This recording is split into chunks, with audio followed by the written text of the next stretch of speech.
Hospitals are supposed to be places of healing, but they also can attract people who like to play God and decide when someone else should die.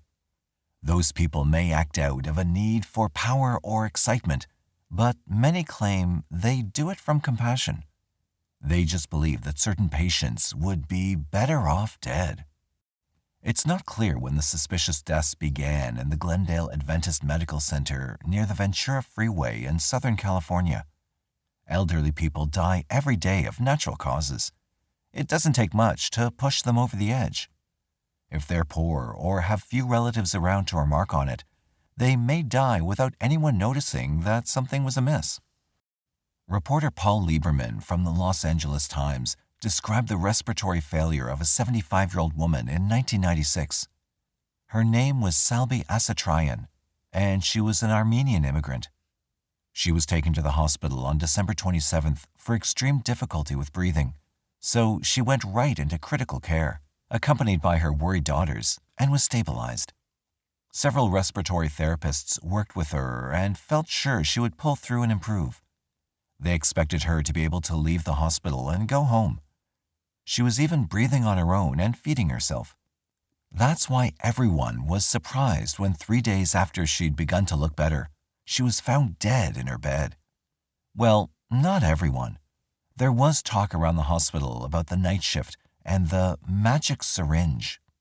A few workers had their suspicions. When staff members are alone with patients and no one else is around, they're free to do as they please. Presumably, they're trustworthy and want only the best for those in their care. However, not everyone interprets that relationship in the same way, and not everyone feels a nurturing connection to their patients. Efren Saldivar became a hospital therapist, Lieberman points out, because he liked the uniform. That's not much of a reason to go into healthcare. Saldivar was born in Brownsville, Texas on September 30th, 1969. Apparently, his mother, who lived in Mexico, wanted her children to be U.S. citizens, so she went to Texas to give birth. It's not unknown, and every border state faces the dilemma of treating non-residents who come in seeking better medical care than they can get in Mexico. It's not illegal, but it drains American resources. Before he even had any awareness, Saldivar had a role model in his mother of exploiting others for her own gain and of acting with little regard for medical protocol. His father, Alfredo, moved his wife and 2 sons to Los Angeles in search of a job as a handyman. Efren's mother, Izara, worked as a seamstress. She was a Jehovah's Witness, and she raised her children to learn the faith and to spread it to others. They could get into heaven, they were told, only by piling up brownie points through their good deeds. Efren applied himself in school, but worked below his abilities. Teachers liked him because he had an extroverted personality. Then he began to observe the kids in gangs. They looked so cool and full of a form of personal power that he himself never felt. He desperately wanted to be a member. They were in high school, and he was in junior high, so that was out of the question. Then, to his disappointment, he got to high school, but all those cool dudes were gone. In fact, he didn't really fit in with anyone, not the jocks and not the scholars. He played in the band, and at 170 pounds, he was large and awkward, conspicuous in ways he disliked. Girls didn't seem attracted to him, at least not the ones he wanted, but he would become obsessed with them anyways. He'd risk ridicule by sending them intimate notes. Despite being outgoing, he had a shy side, so rejection was painful. He remained fairly withdrawn and stayed close to his family. Saldivar had no life goals to speak of. He might go to college or enlist in the military. His plans were vague, with no real sense of direction. He didn't want to start a business or work for himself, and he didn't want to work around other people. As soon as he did get a job, which was in a supermarket, he acted irresponsibly. It was just a menial job with no future, but he'd steal things from the store for other guys. In the meantime, he was not keeping up with his grades, and he ended up flunking out in his senior year, so he didn't graduate in 1987 with his class. He stayed at the supermarket and decided to just do that. It was good enough. Then he saw a friend in a uniform who was enrolled in the College of Medical and Dental Careers in North Hollywood. He wanted to look as good as his friend did. He had no particular medical aspirations, but that kind of employment seemed better than working all his life at a grocery store. He took a high school equivalency test to finish his degree and then enrolled in the technical school himself in 1988. In less than a year, he had his certification and a job waiting for him close to home. He was 19, uniformed, and ready to enter the working world. He had no interest in working as a caregiver. He saw himself as a technician. Eventually, he hoped to work on the night shift where there would be fewer people around. Part of his job was to learn to use a stethoscope and to put needles into arteries. He had to determine if patients were having difficulty breathing and if there was enough oxygen in their blood. His job also included respiratory rehabilitation and putting tubes down patients' throats when they couldn't breathe well on their own, especially during a code blue emergency. He placed people on ventilators that had to be monitored and adjusted. He had a lot of responsibility. Saldivar also did his homework. He knew a lot about drugs and computers, and he had a reputation for being able to talk with doctors about these things. He quickly developed a real knack for the work, particularly because he enjoyed talking with patients as they waited for some medication to activate and help them breathe better. They would tell him all about themselves and thank him for his help. Eventually, he went on the graveyard shift at night. Just as he'd hoped, he ended up working pretty much on his own, without supervision or much accountability. During that time, there was only one other technician like him in the hospital. Their patients were scattered, so they might work all night and rarely see each other. The work wasn't difficult, emergencies were few, and Saldivar was even able to offer his services part-time to other area facilities. It's likely now that they regret hiring him, but they were short-staffed, and he'd said he was working overtime to help pay expenses for his family. To all who knew him, he seemed like a competent, reasonable guy who was a bit awkward with women, but always willing to do a favor. He even still lived with his parents, and he'd bought his mother a car. It was difficult for many to see how his perspective was becoming warped. For a while, he took Zoloft to ease a long-standing depression, but then he stopped. That may have been a mistake. Nurses and respiratory therapists on the night shift could go in and out of patients' rooms without anyone noticing them, since during those quiet hours from 11 p.m. to 7 a.m., the halls were usually empty. Besides that, people doing their medical routines would hardly come to anyone's attention. After a while, it all becomes a blur, and each person takes for granted that everyone else is doing his job, and nothing more. Yet some patients would be awake at night and needing attention, even demanding it. A few were lonely and wanted some company, but some were chronic complainers and wanted treatment anytime, day or night. It was like they were in a resort hotel with staff at their beck and call, and not all of the hospital staff appreciated that, especially when such patients showed up in the hospital time and time again. One of these was a woman named Jean Coyle. On February 26, 1997, she pressed her button to get some help, and Saldivar responded, again. He went in, and as Coyle recalled the incident to the Los Angeles Times, she blacked out.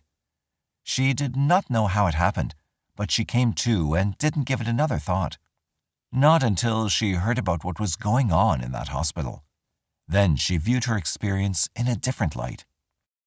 In April of that same year, one of the other respiratory therapists, Bob Baker, suggested to his boss that Saldivar was doing things to patients at night, injecting them with something. It isn't unusual in hospitals for people to spread rumors about others, especially when patients are dying in ways that seem inexplicable. Yet there had to be proof. Without that, no one would be suspended or fired. At that time, John Bechtold was head of the department, and he did not like Saldivar. Neither did the therapist, who had squealed. The easy thing would be to turn him in, but since their personality clashes were known, it might look like he was undermining a guy just because he didn't like him.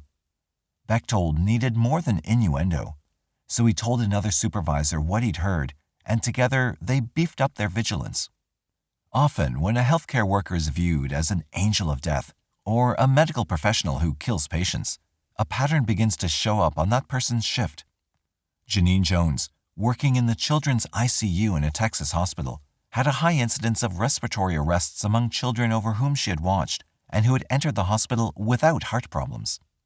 It turned out that she'd been injecting them with drugs like succinylcholine chloride, a muscle relaxant that suppressed breathing and could paralyze a person, because she enjoyed the excitement of an emergency. She also acted strangely around dead babies, yet the hospital administration did only a lax investigation. Then she moved on to a one-doctor clinic, and the constant cardiac arrests and seizures finally brought attention to the problem, but only after one child died. She was convicted of murder, and no one knows how many other babies she'd killed. In Saldivar's case, the records on his shift indicated nothing unusual. If he was doing something to patients, he was being careful. However, to those who worked closely with him, his shifts appeared to be jinxed. They would talk about patients who needed to die, and then that person died. Sometimes several people died in one night. Occasionally, the other therapists joked that Efren had the magic touch. What he had was the magic syringe. But eventually, he got careless. As a practical joke, a couple of the other respiratory therapists decided to put someone else's clothing in Saldivar's locker. So, on his night off, they pried it open. Someone noticed a bag, and when the contents were examined, the bag proved to contain some very potent drugs, including morphine, succinylcholine chloride, and pavulon, a drug used to stop the breathing rhythms of patients who were going onto a respirator. On a shelf inside the locker were also some empty syringes. No respiratory therapist was allowed to handle these drugs, and now they had real evidence to support their suspicions. Yet, because they discovered the stash by breaking into the locker, they remained mute on the subject. They'd reported on Saldivar the year before, and nothing had happened. Chances were good that they would get into trouble, not him. Still, they now knew that it was true that Saldivar had a magic syringe. Then one of the therapists, a female named Ursula Anderson, happened to mention Saldivar's after-dark activities to a man in a bar. His name was Grant Brosses, and he saw an opportunity to make some money. He thought it might be worth something to the hospital to have this information to keep it out of the hands of the police. Lieberman indicates that Brosses was estimating that he might be paid somewhere in the neighborhood of $50,000.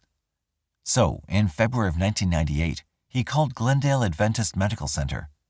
He didn't even have a name to offer in this tip, but when they went down the list of almost 40 therapists who worked there, he recalled something that sounded like Saldivar's name. Since this tip had come from a source unrelated to the first one, just someone named Grant, the hospital administrators were alarmed. They felt it was time to hand the case over to the Glendale Police Department, but they also continued to conduct their own investigation. During that time, 2 more patients died in the respiratory unit. The investigator who took the case was Sergeant John McKillop in robbery homicide. He met with the 3 administrators, and they told him about the previous tip the year before. They also provided the pager number of the caller who'd left the most recent tip, so McKillop tracked him down. Then he contacted his former partner, a top detective in Glendale named Will Curry. They also brought aboard Tony Fudia, who ran a background check on Brosses. The guy turned out to have a lengthy record, which could make his so-called tip a bit suspicious. He'd done time and had participated in a range of crimes from cocaine to grand theft. Yet they still had to follow it up. If it was a good tip, they could stop a killer and save people's lives. When confronted by police, Brosses had suddenly decided that he didn't really know much, and he wasn't at all sure of the information he'd been given. It appeared to the investigators that he just didn't want to have anything to do with cops. His call had been to the hospital in an effort to be paid off for keeping quiet, and he wanted no part of a formal investigation. Given his 15 years of run-ins with the police, they could see why, but they still needed reliable information in order to move forward. Hospital administrators went through their lists and offered the possibility that Ursula Anderson had initially mentioned what Saldivar was doing. The investigators questioned her, and she insisted that she'd said no such thing. Mr. Brosses had obviously made it up. Another dead end. Yet to their credit, the investigators didn't give up. If someone was killing patients who had entrusted themselves to the care of the hospital, they were going to find out who it was. The year before, Bob Baker had mentioned the magic syringe. Perhaps he knew something more. In fact, he did. He knew about the vials of muscle relaxant found in Saldivar's locker. That observation sent Curry and crew to an expert, the director of the respiratory therapist unit, John Bechtold, who informed them about some of the rivalries in the unit, notably Baker and Saldivar. Baker could have made up his accusations to get Saldivar fired. That possibility had to be considered, which presented the investigators with a whole new problem. Bechtold mentioned that when Baker had first told them about Saldivar's late-night activities, they had run their own investigation but found no substantive proof. In light of the hostility between the two men, they dropped it. McKillop was disappointed. He reported what he knew, and what he didn't know, back to his chief. They decided to approach Saldivar himself to see what he'd say. The hospital had shifted some schedules to keep him away for several days, so he was available in the afternoon that Will Curry invited him to come down to the station. If he was a killer, they hoped for a reaction. But no one expected quite the one that they got, or what would happen next. Saldivar was introduced to a polygraph examiner, who asked him if he understood why he had been asked to come in. He responded that he expected to get his name cleared. He was confused about why he'd not been back to work, and he'd heard that some anonymous caller had fingered him as a killer. He wanted to talk so that people would know he was innocent. The investigators asked him if he'd ever done anything like what he was accused of doing. At first he denied it, but then quickly admitted that he'd been injecting people since he'd started work at Glendale. The first case occurred when he was 19 and fresh out of school. He'd been assigned an elderly female patient, he said, who was on a life support system. She had a terminal case of cancer, and there was no hope for her. In fact, she was almost over the edge. The doctors would soon turn off her machines, and the family had already taken their leave. After everyone was gone, Salvador looked in on the woman and saw that, although she was unconscious, she was still breathing. He felt sorry for her. Out of mercy, he claimed, he connected two tubes, effectively suffocating her. Then he admitted that years later, he'd injected Pavulon into one patient by shooting it through the IV tube. He'd found a discarded bottle of the stuff and had kept it. Immediately, he was read his rights, but then he continued to talk freely. Lieberman indicated that Saldivar talked for 2 hours.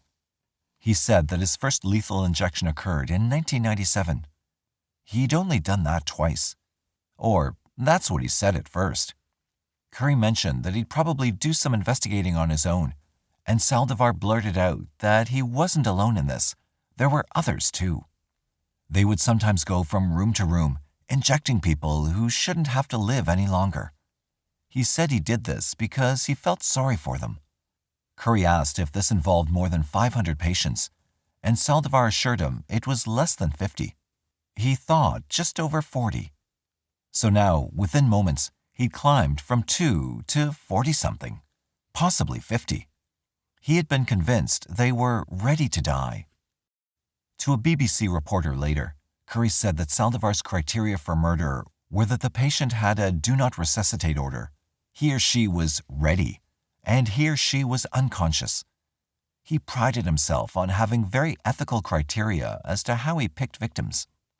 Saldivar may have injected both succinylcholine chloride and Pavulon, which are difficult to detect in human body tissue at autopsies and would not show up unless a specific test was done.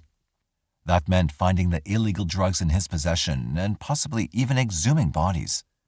That evening, he was placed under arrest. The next day, the police searched his home and found plenty of pornography, but no incriminating drugs. That was bad news for the investigators. Since a person cannot be held on what they say alone, no matter how much they confess or how brutal the crime, Salvador was released after 48 hours to await the results of a more thorough investigation.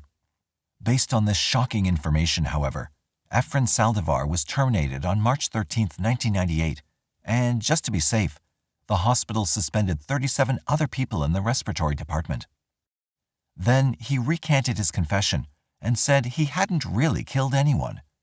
He'd had a mental disorder along with depression and had been pressured to confess. He just made it all up. Now, without his confession, the physical evidence would be important. McKillop formed a task force of 6 investigators and rented a house near the hospital for a command post. Then they consulted some experts on the phenomenon of angels of death.